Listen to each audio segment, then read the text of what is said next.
মেদিনীপুর শহরের বাংলা আর ইংরেজির উচ্চারণ মেলাতে না পারায় আমি বুঝলাম আমার ইংরেজি শিক্ষক আমাকে এক কলমে ইংরেজি শেখাতে পারেননি।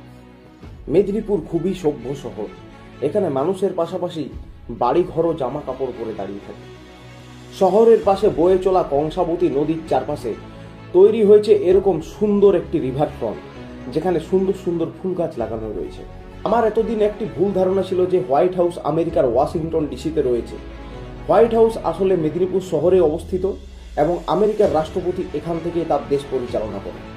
শরীর থেকে ডানা খসে পড়ায় কেরানিটোলার মোড়ে আটকে পড়ে একটি রাজহাঁস। তাকে সামনেই থাকা মেদিনীপুর মেডিকেল কলেজ ও হাসপাতালে নিয়ে যাওয়ার প্রস্তাব দিলেও সে আমাকে কোনো উত্তর দেয় না।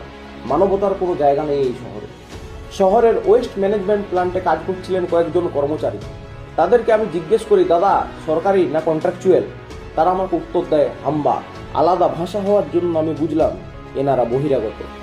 এদিক ওদিক ঘুরতে ঘুরতে আমি মেদিনীপুরের এসবিআইতে এসে পৌঁছাই। টাকা তোলার দরকার থাকলেও ব্যাংকে ঢোকার কোনো গেট না দেখতে পেয়ে আমি হতাশ হয়ে ফিরে গেলাম। কলকাতার ডেকার্স লেনের বিখ্যাত জয়মাতারার হোটেল এখানেও রয়েছে, শুধু এখানে বেগুন সুন্দরীর জায়গায় বাইক সুন্দরী পাওয়া যায়। পৃথিবীর মতো দেখতে একটা বলকে নিজের হাতের তালুতে উঠিয়ে বিশ্ব ভলিবল দিবস উদযাপন করছিলেন এক ভদ্রমহিলা। সুইচ বোর্ড কাটিং সেন্টার থেকে 1 কেজি আলু ও পেঁয়াজ নিয়ে আমি মেদিনীপুর স্টেশনে পৌঁছালাম বাড়ি ফেরার উদ্দেশ্যে। স্টেশনে পৌঁছে দেখি একটি মালগাড়ির কামরা সেট করা হচ্ছে এখান থেকে মাল নিয়ে যাওয়ার জন্য, এবং এই মালগাড়িটিকে গন্তব্যে পৌঁছাতে নিয়ে যাওয়া হচ্ছিল একটি ইঞ্জিন।